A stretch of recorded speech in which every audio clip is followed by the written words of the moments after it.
जय Hind cadets, welcome to भावी board channel. आज हम नेशनल इंटीग्रेशन जो हमारा चैप्टर है उसके सारे इंपॉर्टेंट क्वेश्चंस इस वीडियो में कवर करेंगे। ठीक है, इससे पहले भी मैंने बहुत सारी वीडियोस बनाई हैं जिसमें मैंने इंपॉर्टेंट जो चैप्टर्स हैं उनके क्वेश्चन आंसर कवर करवाए हैं। तो आप उन सारे वीडियोस को चैनल पे जाके देख सकते हैं। ठीक है, चलो इस वाली वीडियो को शुरू करते हैं। सबसे पहला सवाल आपसे क्या पूछेगा कि main religions in India, Bharat के अंदर पे कौन कौन से रिलीजन है। तो रिलीजन आप लिख देना हिंदू, मुस्लिम, क्रिश्चियन, सिख, बुद्धिस्ट या जैन। इसमें परसेंटेज गिवन है बट आपको परसेंटेज याद करने की जरूरत नहीं है, लेकिन आपको पता होना चाहिए कौन कौन से रिलीजन है। सेकंड क्वेश्चन आपसे पूछता है कि ये पर्टिकुलर जो चार मेन रिलीजन है कौन कौन से, हिंदू, इस्लाम, क्रिश्चियन और बुद्ध सिखिज्म, सिखिज्म, ये चार जो रिलीजन है ना आपके, ये रिलीजन के ये पूछेगा ये वर्शिप कहाँ करते हैं, इनका वर्शिप का प्लेस, एंड पूछेगा इनकी जो सेक्रेड बुक है, मतलब जो सेक्रेड इनकी किताब है उसका नाम बता दो आप। ठीक है, जो मेन ग्रंथ है इनका बेसिकली, तो वो मैं बताता हूँ, आपको ध्यान सुनना ही पता ही होगा वैसे, पर फिर भी एक बार रिकॉल कर लो। हिंदुइज्म का आपका वर्शिप करेंगे टेम्पल के अंदर पे, और इनकी सेक्रेड बुक होगी भगवत गीता। ठीक है, इस्लाम का ये वर्शिप करेंगे मोस्क, मस्जिद के अंदर पे, और इनकी बुक का नाम होता है कुरान। ठीक है, क्रिश्चियन वर्शिप करेंगे अपने चर्च के अंदर पे, और इनकी बुक का नाम होता है बाइबल। और लास्ट अपना सिख सिख वर्शिप करते हैं गुरुद्वारा के अंदर, और इनकी जो सेक्रेड बुक होती है उसका नाम होता है गुरु ग्रंथ साहिब। क्या होता है? गुरु ग्रंथ साहिब। इसमें गलती नहीं करना, बस इससे ये सवाल पूछते हैं आपके, तो इनको लिख देना आप। एक सवाल आपसे पूछ लेते हैं कभी कभी, various race arrived in India, कि प्रजाति समझ लो एक तरीके से, कि वेरियस रेस कौन कौन सी इंडिया में आई है। तो इसमें तीन चार पांच आप मेंशन कर देना, जैसे नाइग्रिटरो रेस आई है, proto Australian race, Dravid race, Aryan race, Muslim race और ब्रिटिश रेस। ये सारी रेस भारत में है बेसिकली, किन्होंने कब्जा किया, किस किस प्रकार के लोग आए या किस किस प्रजाति के लोग आए वो पूछना चाह रहे हैं। तो द्रविड, आर्यन, मुस्लिम, ब्रिटिश ये याद रहता है। नाइग्रो या प्रोटो ऑस्ट्रेलियन में से एक याद रख लेना कोई सा, क्योंकि 5 नंबर में आएगा, 5 पॉइंट लिखोगे नंबर पूरे नंबर मिल जाते हैं। ऑल राइट, अगला सवाल देखते हैं। नेक्स्ट आपसे पूछेगा मोटो ऑफ नेशनल इंटीग्रेशन। देखो, अगर एनसीसी का मोटो पूछे तो वो होता है यूनिटी एंड डिसिप्लिन, लेकिन अगर पूछे कि भैया नेशनल इंटीग्रेशन का मोटो बता दो, what is the motto of national integration, तो वो होता है यूनिटी इन डाइवर्सिटी। क्या होता है? Unity in diversity. अब मोस्ट इंपॉर्टेंट सवाल दिमाग में घूम रहा होगा शुरुआत से ही, व्हाट इज नेशनल इंटीग्रेशन। ये सवाल तो बहुत फ्रीक्वेंट पूछेंगे भाई, होता क्या है नेशनल इंटीग्रेशन। देखो, जब भी ये शब्द कहीं पे सुनो, पढ़ो, कहीं भी देख लो नेशनल इंटीग्रेशन, ठीक है, आपके दिमाग में केवल एक लाइन आनी चाहिए। कौन सी line? A feeling of togetherness and unity among the people of a country. मेरे साथ रिपीट करना, feeling of togetherness and unity among the people of country. दोबारा से बोलो, feeling of togetherness and unity among people of a country. मतलब क्या हुआ? National integration हमारे बीच में, एक कंट्री के लोगों के बीच में एकता की, यूनिटी की, टुगेदरनेस की जो भावना, हम सब भारतीय हैं ये वाली जो फीलिंग होती है, इसको हम बोलते हैं नेशनल इंटीग्रेशन। क्लियर हुआ? फिर से लाइन रिपीट करो, अ feeling of togetherness and unity among the people of a country. क्या थी? अ feeling of togetherness and unity among the people of a country. जहां देखोगे ये लाइन एकदम आनी चाहिए, एकदम यही छाप देना सबसे पहले, जहां देख लो नेशनल इंटीग्रेशन। ठीक है, अब इसको और मॉडिफाई करने के लिए क्या बोलते हैं, जैसे हमारे देश में, समझ लो आप अपनी लैंग्वेज में इसको लिख लेना। ठीक है, हमारे देश में various caste, region, religion, race, society, linguistic group, ethnic group, इतने सारे प्रकार के लोग रहते हैं। तो वो सारे लोग एक साथ मिलजुल के रहें, है ना, उनके अंदर पे एकता की भावना, that we all are Indian, और वो एक साथ अपनी कंट्री के प्रोस्पेरिटी, ग्रोथ, प्रोग्रेस के लिए मिलकर काम करें। इस फीलिंग को हम क्या बोलते हैं? National integration. बस वो सेम था, यूनिटी एंड, उसको बस थोड़ा सा इलेबोरेट कर दिया मैंने, मॉडिफाई कर दिया, और इससे ज़्यादा कुछ नहीं। ये लाइन मत भूलना, अ feeling of togetherness and unity among the people of a country. Clear हो गया? लिख दोगे इसकी डेफिनेशन? बहुत बढ़िया। अब देखो अगला सवाल, ये भी इंपॉर्टेंट, बहुत इंपॉर्टेंट, आपसे पूछेंगे नेसेसिटी ऑफ नेशनल इंटीग्रेशन, या दूसरे में पूछेंगे इंपॉर्टेंस ऑफ नेशनल इंटीग्रेशन। दोनों बात सेम ही होती है, नेसेसिटी हो या इंपॉर्टेंस हो, किसकी? नेशनल इंटीग्रेशन की इंपॉर्टेंस आपसे पूछ ली कि हम लोगों में ये एकता की भावना क्यों होनी चाहिए भाई, इसके फायदे बता दो, इसकी इंपॉर्टेंस क्या है ये बताओ। तो ध्यान से सुनना, कहानी सुनो पहले ध्यान से, बिल्कुल ध्यान से सुनना। ये फीलिंग इसलिए होनी चाहिए क्योंकि ताकि हमारे जो सॉवरेनिटी और इंटीग्रिटी की भावना हमारे अंदर, सबके अंदर बनी रहे, इंटीग्रिटी की और सॉवरेनिटी अभी बताता हूँ, लेकिन अभी इतना ही सुनो, कहानी सुनो ध्यान से। सॉवरेनिटी की और इंटीग्रिटी की भावना हम सबके अंदर बनी रहे, उससे क्या होगा भाई? उससे ये होगा, देखो एक देश के अंदर इंटीग्रिटी की भावना होगी सबके अंदर, तो उससे होगा उस देश के अंदर पीस और हार्मनी बना रहेगा। पीस, शांति होगी क्योंकि सबके अंदर एकता की भावना है, और हार्मनी, बिल्कुल सुकून से लोग सब रह रहे होंगे, पीस और हार्मनी बनी रहेगी, ठीक है। अब पीस ऑफ और हार्मनी है किसी कंट्री के अंदर पे, तो पीस और हार्मनी से क्या होने वाला है? उस कंट्री में ग्रोथ और डेवलपमेंट होगा, सीधी सी बात है। इससे नेशनल इंटीग्रेशन की फील आएगी, उससे क्या होगा? सोवनिटी और इंटीग्रिटी बनी रही कंट्री के अंदर। अब सोवनिटी इंटीग्रिटी होगी अगर किसी कंट्री के अंदर, तो उसके अंदर पीस और हार्मनी बना रहेगा, कि पीस और हार्मनी है जी कंट्री के अंदर बहुत। और अगर किसी कंट्री के अंदर पीस और हार्मनी है, तो सिंपल सी बात है, उस कंट्री की ग्रोथ एंड डेवलपमेंट होगी, ठीक है। आगे देखो, अब किसी कंट्री की अगर आपको ग्रोथ या डेवलपमेंट करनी है, तो उसके लिए सबसे पहली कंडीशन क्या होती है? सोचो, उसकी सबसे पहली कंडीशन होगी कि वहां पे जो अनपढ़ता है, मतलब जो लोग पढ़े लिखे नहीं है, उन सबको पढ़ाओ, सबसे पहले सबको एजुकेशन दो। दूसरा, जो गरीबी है उसको खत्म करने के प्रयास करो, ये पहली कंडीशन होगी। बिल्कुल फर्स्ट कंडीशन क्या है? Eradication of poverty and illiteracy, अनपढ़ को खत्म करना, पहली कंडीशन किसके लिए? किसी भी कंट्री की ग्रोथ एंड डेवलपमेंट के लिए। ये बात समझ में आ गई? ठीक है भाई, हमने क्या किया, हमें तो इंटीग्रेशन अचीव करना था, तो हमने कहा भाई सर ठीक है, सबको पढ़ाओ अच्छे से, बिल्कुल एजुकेटेड बनाओ। अब सब लोग एजुकेटेड हो गए, सबको नियम कानून पता चल गए, है ना, बहुत पढ़ लिया सबने, तो फिर उससे क्या होगा? कंट्री के अंदर लॉ एंड ऑर्डर मेंटेन हो जाएगा। क्या होगा भाई? लॉ एंड ऑर्डर मेंटेन हो जाएगा कंट्री के अंदर। अब किसी कंट्री के अंदर लॉ एंड ऑर्डर अगर मेंटेन हो गया, तो उस कंट्री को इकोनॉमिकली और इंडस्ट्रियल ग्रोथ से कोई नहीं रोक सकता, उसको इकोनॉमिक और इंडस्ट्रियल ग्रोथ से कोई नहीं रोक सकता। उस कंट्री के अंदर इकोनॉमिक और इंडस्ट्रियल ग्रोथ भी होगी, साथ ही साथ वहाँ के कल्चर और जो रिलीजन है उसका भी डेवलपमेंट होगा, बहुत ज़्यादा विस्तार करेगी ना वो पर्टिकुलर कंट्री। तो बात समझ आ रही है? इकोनॉमिक और इंडस्ट्रियल ग्रोथ होगी, उसके साथ ही साथ उसका कल्चरल और रिलीजियस डेवलपमेंट भी होने वाला है। अब देखो, किसी कंट्री के अंदर इतना सब कुछ हो गया, वो ग्रोथ कर रही है, तो कोई ग्रोइंग कंट्री है, तो ग्रोइंग कंट्री में फॉरेन की कंट्री आके इन्वेस्ट नहीं करेंगी, तो भाई उससे फॉरेन इन्वेस्टमेंट बढ़ जाएगा, और हम लोग आपस में टेक्नोलॉजी वगैरह भी शेयर करेंगे, है ना। और उससे उससे क्या होगा लास्ट में, कि डिग्निटी और सेल्फ रिस्पेक्ट बढ़ जाएगी हमारे नेशन की। क्या बढ़ेगी? डिग्निटी और सेल्फ रिस्पेक्ट बढ़ जाएगी हमारे नेशन की। और लास्ट में क्या आता है? सबका कल्याण हो जाएगा भाई साहब। सबका कल्याण मतलब welfare and wellbeing of the people, welfare and wellbeing of the people, सबका कल्याण हो जाएगा। कहानी समझ आई? एग्जाम लिखोगे ना, ये कहानी घूमेगी दिमाग में, तब आंसर लिख पाओगे। अब एक बार पॉइंट्स देख लो ये ध्यान ध्यान से, दोबारा कहानी के साथ साथ एक्सप्लेन करता हूँ। अच्छा, सोवनिटी का मतलब होता है सोवरेनिटी, इसका मतलब क्या होता है? संप्रभु। संप्रभु का मतलब क्या होगा? कि जैसे Bharat is a sovereign country, India is a sovereign country, मतलब हम अपने खुद के प्रभु हैं, हम अपने सारे फैसले अपने आप ही लेंगे, किसी और फलाना निवाका अड़ोसी पड़ोसी कंट्री की बात मान के कुछ नहीं करते, हम अपनी खुद की जितने रूल्स रेगुलेशन है सारे खुद बनाएंगे। क्लियर हो गया? चलो बढ़िया। अब आ जाओ, आपसे सवाल पूछा पेपर के अंदर, इंपॉर्टेंस या नेसेसिटी बता दो नेशनल इंटीग्रेशन की, तो आप क्या आंसर लिखोगे? कि it maintain sovereignty and integrity of the nation, पहला।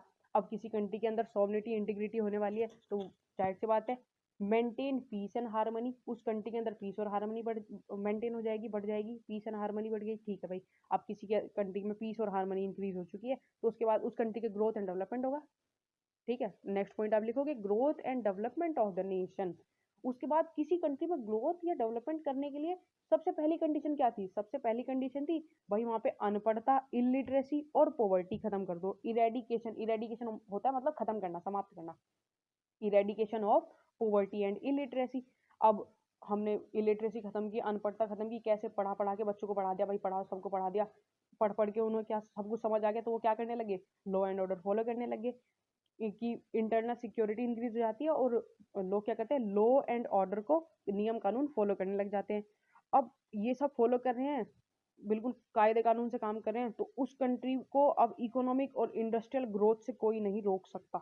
अब इकोनॉमिक और इंडस्ट्रियल ग्रोथ होगी उस कंट्री की, और उसमें कल्चरल और रिलीजियस ग्रोथ भी होगी। इकोनॉमिक ग्रोथ जब हो ही रही है, घर में बहुत सारे जैसे ज़्यादा से पैसे वैसे आ गए ना घर में किसी के, तो अच्छे से वो बिल्कुल पूजा पाठ वगैरह करवाते हैं, बड़े बड़े भंडारे वंडारे लग रहे हैं ना, ऐसे हो रहा है। तो ये सारा काम समझ रहे हो कैसे होती है।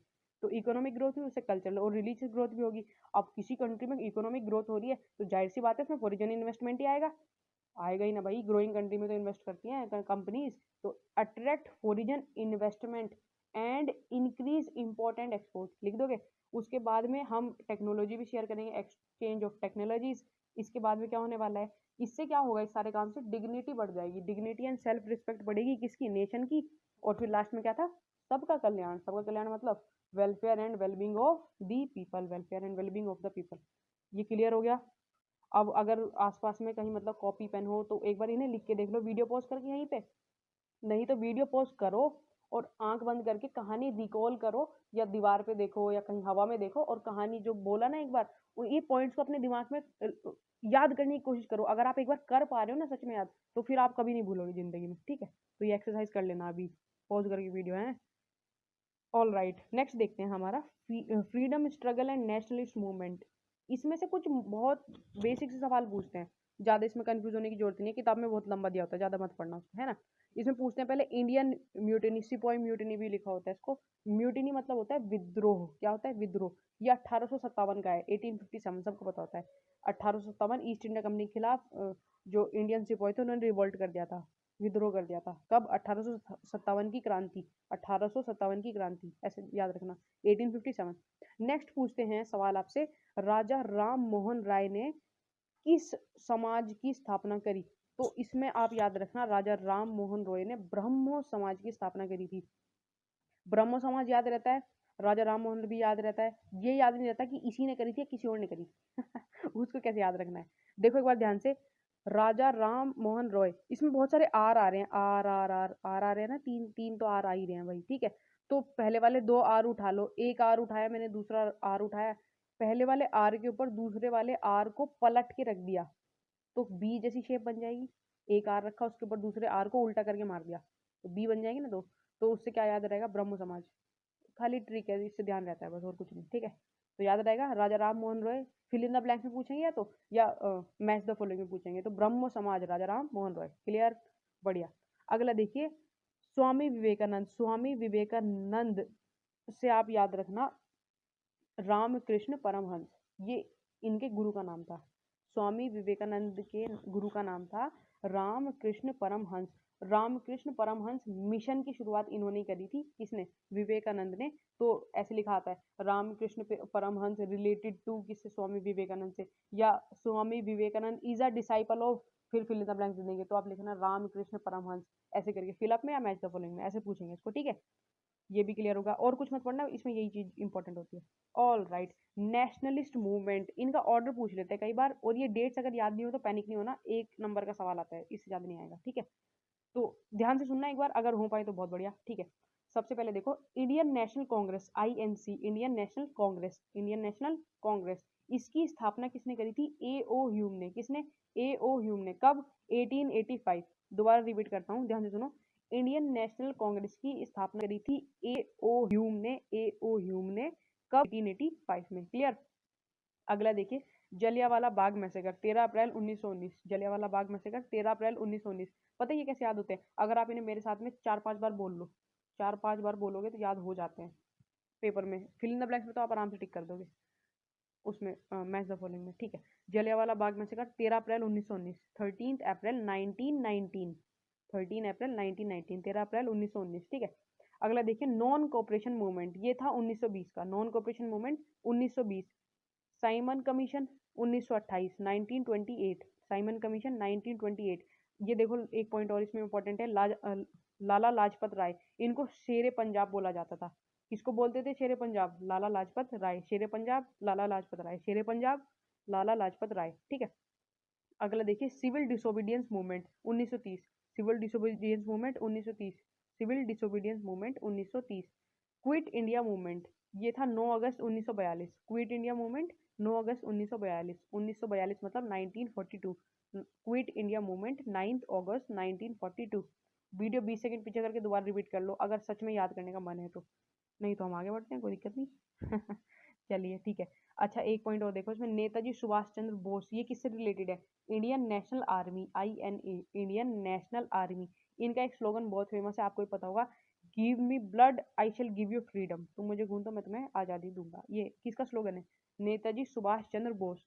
और इनका एक और स्लोगन है, उसका नाम पता क्या है? जय हिंद। जय हिंद भी इन्होंने दिया था, किसने? सुभाष चंद्र बोस ने, याद रखना है इसको, ठीक है। अगला देखते हैं। अब देखो national interest objective, threats and opportunities. आपसे सवाल पूछेगा पेपर के अंदर पेपर के अंदर क्वेश्चन आएगा कि एक्सप्लेन या राइट फॉर नेशनल इंटरेस्ट, ऐसे सवाल आता है डायरेक्ट, ठीक है। फॉर नेशनल इंटरेस्ट आपसे पूछ लिया, फॉर नेशनल इंटरेस्ट मतलब नेशन, पूरे राष्ट्र का इंटरेस्ट, फायदा किस चीज में है, क्वेश्चन समझ रहे हो?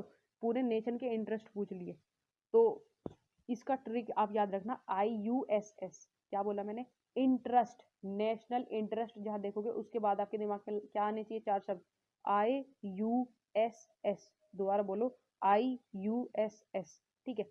I से होता है इंटीग्रिटी, U से यूनिटी, S से सॉवरेनिटी, S से security. IUSS, integrity, unity, sovereignty, security. Integrity, unity, sovereignty, security. Integrity, unity, sovereignty, security. समझ आ गया ये? National interest, IUSS, national interest, IUSS। इससे आप इसे याद रखना। सॉवरेनिटी में समझा चुका, संप्रभु, हम अपने फैसले खुद लेंगे, किसी और कंट्री का दबाव हम पे नहीं चलेगा। इंटीग्रिटी, एकजुटता की भावना, यूनिटी वो भी एकजुटता की भावना, ठीक है। सिक्योरिटी वही जो एक्सटर्नल थ्रेट है या टेररिस्ट है उससे अपनी कंट्री को बचा के रखना, दैट इज सिक्योरिटी। क्लियर? याद रहेगा, national interest, IUSS। All right. National objectives, national objective अगर आपसे पूछ ले, ऑब्जेक्टिव्स, एम्स एंड ऑब्जेक्टिव्स, सुनिए ना ये लाइन। एम्स एंड ऑब्जेक्टिव क्या होता है कि हम कहाँ पहुंचना चाहते हैं, कि हम अभी यहाँ हैं, हमारा एम है कि हम आर्मी ऑफिसर बन जाएं, हम वहां पहुंचना चाहते हैं, ठीक है। तो नेशनल ऑब्जेक्टिव क्या होगी कि हम अपने देश को कहाँ ले जाना चाहते हैं, है ना। इसमें आपको ऐसी आएगी बिल्कुल कि सपनों का भारत बनाने वाली फीलिंग, कि क्या क्या होना चाहिए उसके अंदर पे, है ना। बिल्कुल आशीर्वाद दे रहे हो जैसे किसी को, ऐसे वाली फीलिंग आएगी। तो ये दूरदर्शी होगा थोड़ा सा ऑब्जेक्टिव का सवाल। पेपर में आंसर में कंफ्यूज मत होना, एक दूसरे में लिख देते हो, इसलिए मैं अच्छे से एक्सप्लेन कर रहा हूँ ताकि गलती ना हो, ठीक है। तो हमारे कॉन्स्टिट्यूशन के आर्टिकल नंबर 16 के अंदर पे दिया गया है नेशनल ऑब्जेक्टिव्स। इसमें ध्यान से सुनते चलना, आपको याद हो जाएगा। जैसे ही नेशनल ऑब्जेक्टिव आया आपके दिमाग में एक लाइन आनी चाहिए, ये फ्यूचर से रिलेटेड है। क्या लाइन आनी चाहिए? एकदम से फ्यूचर से रिलेटेड है, ठीक है। अब फ्यूचर से रिलेटेड हम क्या क्या चाहते हैं, हमारे नेशन में, हमारी देश में, हमारी कंट्री में सुधार हो जाए या ऐसा सब कुछ हो जाए। मैं वन बाय वन पढ़ता हूँ, आप ध्यान से सुनना, याद हो जाएंगे, ठीक है। पहला देखिए कि ये एंश्योर हो कि जो सोशल ऑर्डर है और वेलफेयर ऑफ द पीपल है, सब लोगों का कल्याण है वो हो कंट्री के अंदर, है ना। सोशल ऑर्डर मेंटेन रहे और सब लोगों का welfare of the sorry, welfare of the people, वहाँ पे सबका कल्याण हो, ठीक है। अगला देखिए, separation of judiciary from executive. बहुत बार ये इंटरमिक्स हो जाते हैं, इनका टोटली सेपरेशन होना चाहिए। जुडिशरी अपना अलग काम करे, एग्जीक्यूटिव अपना अलग काम करे, ठीक है।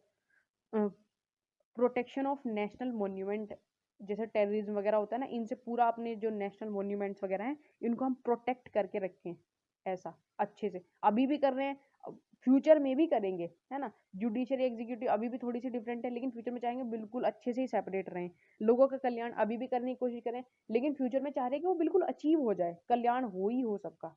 समझ रहे हो ये चीज?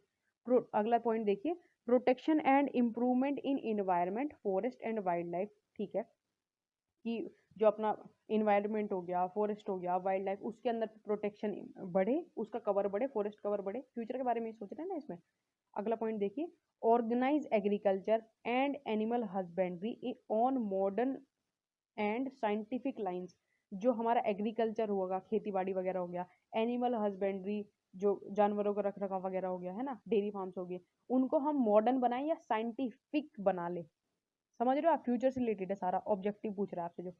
इम्प्रूवमेंट ऑफ पब्लिक हेल्थ, लोगों की पब्लिक हेल्थ में इम्प्रूवमेंट हो। Prohibition of drugs and drinks, वो उसमें उस पर बैन लग जाए जो ड्रग्स वगैरह आते हैं इलीगल तरीके से, उन सब चीज़ों पे, ठीक है। अभी ऐसा होता है लेकिन हम चाह रहे हैं फ्यूचर में ऐसा ना हो। समझ रहे हो आप। Promotion of education and economic interest of weaker section of the people, जो वीकर सेक्शंस है, पिछड़ी जाति के लोग हैं, SC ST वगैरह वाले हो गए, या जो भी ट्राइबल पीपल्स हो गए, उनको भी एजुकेशन और इकोनॉमिक एजुकेशन में आगे बढ़ने का पूरा पूरा मौका मिले, ठीक है। To to have a uniform civil code irrespective of caste creed colour. Uniform civil code क्या होता है, जैसे अगर आप हिंदू हो तो आपके लिए अलग सिविल कोड, मुस्लिम का अलग, एक लॉ की जो किताब होती है ना, वो उनके लिए अलग अलग चलते हैं, तो यूनिफॉर्म हो जाए, सब सबके लिए एक ही कानून लागू हो, ऐसा हो जाए हम चाहते हैं फ्यूचर के अंदर पे, ठीक है। Participation of workers and labour in labour law, कि जो लॉज वगैरह हैं लेबर से रिलेटेड वो प्रॉपरली फॉलो हो इंडस्ट्री के अंदर, जो कि अभी नहीं होते हैं, हम चाहते हैं वो अच्छे से फॉलो हो, ठीक है। वर्कर की कंडीशन का भी पूरा ध्यान रखा जाए। प्रमोशन ऑफ कॉटेज इंडस्ट्रीज, जो छोटी छोटी MSME होती हैं, लघु उद्योग होते हैं, उनका प्रमोशन हो, है ना। प्रोवाइड मैटरनिटी लीव प्रोवाइड हो मदर को, ठीक है। एजुकेशन टू ऑल, सबके लिए शिक्षा हो, ठीक है। इक्वल जस्टिस टू ऑल, सबके लिए समानता, समान कानून बने, या न्याय सबको समानता से मिले। Equal pay for equal work for both man and women, कि मैन के द्वारा जो काम किया जा रहा है और वुमेन के द्वारा जो काम किया जा रहा है उनको उनकी इक्वल पे दें, अभी कम ज़्यादा होती है, हम चाहते हैं फिर बिल्कुल इक्वालिटी में दी जाए। एडुकेट मीन्स ऑफ लाइवलीहुड, मतलब बिल्कुल रोटी कपड़ा मकान, ये जो प्री कंडीशन है ना हर इंसान की, वो तो कम से कम होनी नहीं चाहिए। ऐसी न्यूज़ हमें कभी सुनने को ही ना मिल जाए कि भैया कोई इंसान भूखमरी से मर गया, ऐसे वाली फीलिंग, वो चीज़ बिल्कुल नहीं होनी चाहिए। ये समझ आ गया। एक बार अगर अपने ध्यान से देखोगे ना तो आप आराम से लिख लोगे इन्हें। नेशनल ऑब्जेक्टिव, फ्यूचर में हम क्या चाहते हैं, हमारा सपनों का भारत कैसा हो, छाप दोगे। आई होप ये क्लियर हो गया होगा। बहुत अच्छे, अगला पॉइंट देखते हैं।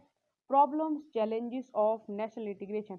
अब नेशनल इंटीग्रेशन हम अचीव तो करना चाहते हैं भाई, है ना, इतनी अच्छी चीज़ अचीव तो करना ही चाहेंगे।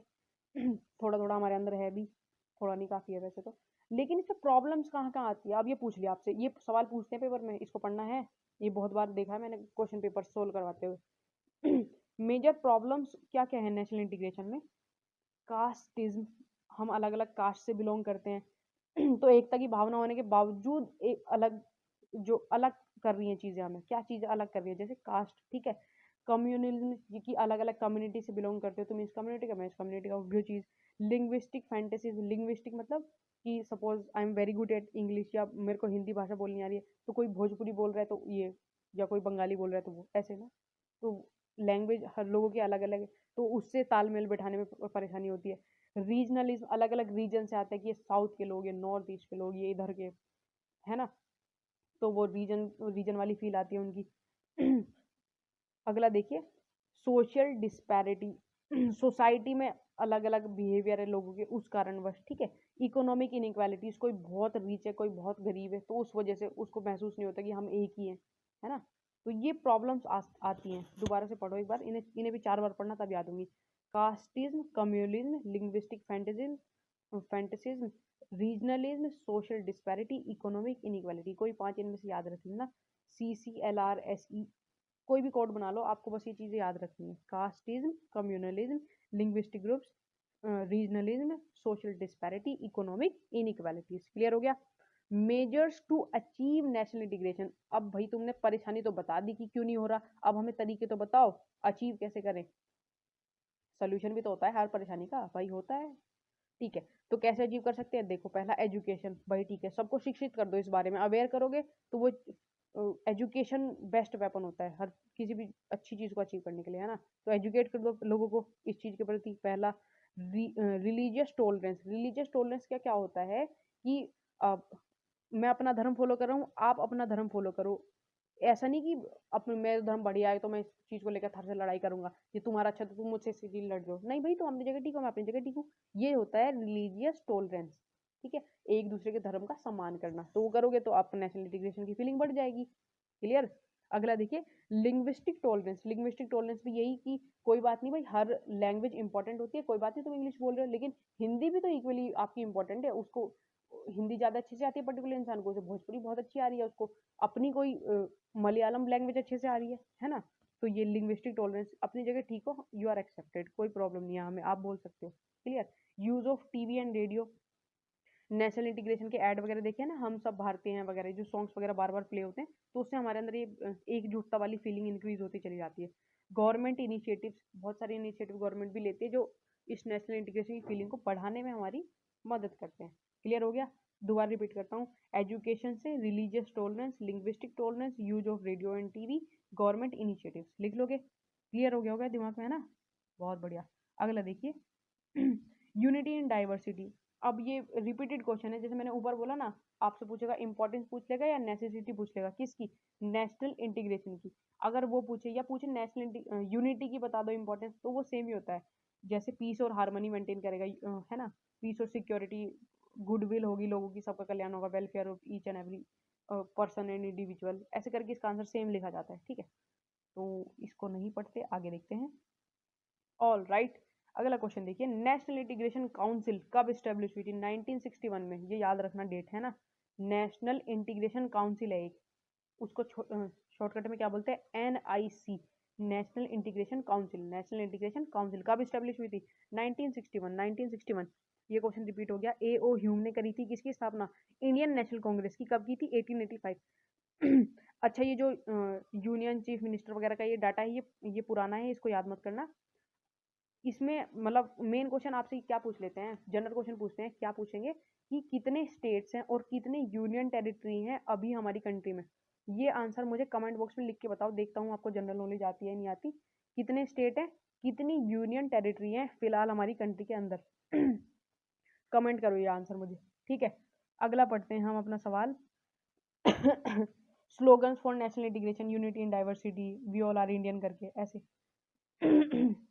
Last question very important, 20th question देखिए अपना ध्यान से, है ना। Contribution of youth in nation building. आपसे क्या सवाल पूछेगा, what are the aims of NCC in conducting NIC. NIC पता है, नेशनल इंटीग्रेशन कैंप्स की उद्देश्य बताओ। एनसीसी क्यों कंडक्ट करवाती है नेशनल इंटीग्रेशन कैंप? होते हैं ना, एक भारत श्रेष्ठ भारत भी नेशनल इंटीग्रेशन कैंप ही है एक तरीके से। जो भी कैंप्स होते हैं नेशनल इंटीग्रेशन के एनसीसी के अंदर, वो उनका उद्देश्य क्या है, क्यों करवाते हैं वो कंडक्ट। तो आप लिखोगे पहला पॉइंट कि national integration is necessary for the progress of a nation. ठीक है, देखो सब लोग टीम वर्क, आप जानते हो उसकी वैल्यू कितनी ज्यादा होती है। सब लोग एक साथ मिलके कुछ करेंगे ना देश में, तब वो देश आगे बढ़ेगा। एक कोई अकेले इंसान करता रहे या कोई एक कम्युनिटी करती रहे, उससे कुछ नहीं होगा। सब साथ में चलेंगे तो विकास होगा देश का। तो it is very necessary for the progress of the nation, पहला पॉइंट लिख दोगे। अगला आप लिखोगे कि ये नेशनल इंटीग्रेशन जो कैंप होते हैं ना, वो हमारे अंदर नेशनल हार्मनी, कोऑपरेशन और ब्रदरहुड, नेशनल हार्मनी, कोऑपरेशन और ब्रदरहुड, भाईचारे वगैरह की फीलिंग को इंक्रीज कर देते हैं। कैंप्स में अलग अलग लोगों से मिलते हो तो उसके अंदर हार्मनी, उनके साथ काम करते हो, कोऑपरेशन, ब्रदरहुड आपके अंदर इंक्रीज हो जाता है। लिख दोगे। थर्ड पॉइंट देखिए, to nullify the rift that come between various section of society. कि एक तरीका मतलब दूरी बना के रखते हैं ना कुछ सेक्शन ऑफ सोसाइटी से, कि ये पर्टिकुलर कम्युनिटी का इंसान है तो मैं इससे बात नहीं करूंगा, या ये। तो अगर आप नेशनल इंटीग्रेशन कैंप कर रखा है तो उसमें सारे लोग एक वननेस वाली फील हो जाती है ना, तो जो बीच में खाई है रिफ्ट, उसको भरने के आप ये भरने में हेल्प करती है। ये क्लियर हुआ? ठीक है। To discourage anti social element and terrorist group operating in the country. ठीक है, देखो टेररिस्ट ग्रुप क्रिएट कैसे होता है, बेसिकली उसका कोई टेररिस्ट ग्रुप कैसे क्रिएट होता है। एक पर्टिकुलर कम्युनिटी है, उसकी कोई विचारधारा है, एक दूसरी पर्टिकुलर कम्युनिटी है, उसकी कुछ और विचारधारा है। तो वे दोनों आपस में विचारधाराएं टकराती हैं या उनका मतभेद होता है, इस वजह से टेररिस्ट ग्रुप मोस्टली क्रिएट होते हैं। माओवाद, नक्सलाइट्स, कम्युनिस्ट, ये सब इसीलिए क्रिएट होते हैं क्योंकि इनकी आइडियोलॉजी अलग चलती है। वो कहते हैं हम तुम्हारी बात नहीं मानेंगे, हमारी आइडियोलॉजी अलग है। तो ये क्या होता है कि एंटी सोशल एलिमेंट या टेररिस्ट एक्टिविटीज को डिस्करेज करने में कैसे आपकी हेल्प करेगा? ये हेल्प करेगा क्योंकि आप उसकी पर्टिकुलर जो विचारधारा है उसको भी समझने की कोशिश करोगे, आप मिलोगे, बात करोगे, तभी तो इंटरेक्शन करोगे दूसरे से कैंप्स के अंदर। तो उसकी उसकी वो जो प्रॉब्लम है उसको भी समझोगे और अपनी जो विचारधारा है आप उसको भी समझाओगे, है ना? तो ये क्या करता है, डिस्करेज कर देता है, कम कर देता है टेररिस्ट ग्रुप्स और एंटी सोशल एलिमेंट्स बनने से। ये बात क्लियर होगी अच्छे से? ठीक है भाई। अगला देखिए, to bridge the gap between different religions and regions. अलग अलग रिलीजन पता नहीं कहाँ कहाँ से लोग आते हैं, कैंप्स तभी तो कंडक्ट होते हैं। तो आप अगर साथ में मिलकर रह रहे हो तो आपके बीच का जो गैप है उसको ओवरकम कर देता है, ब्रिज कर देता है कैंप्स के अंदर। क्लियर हो गया?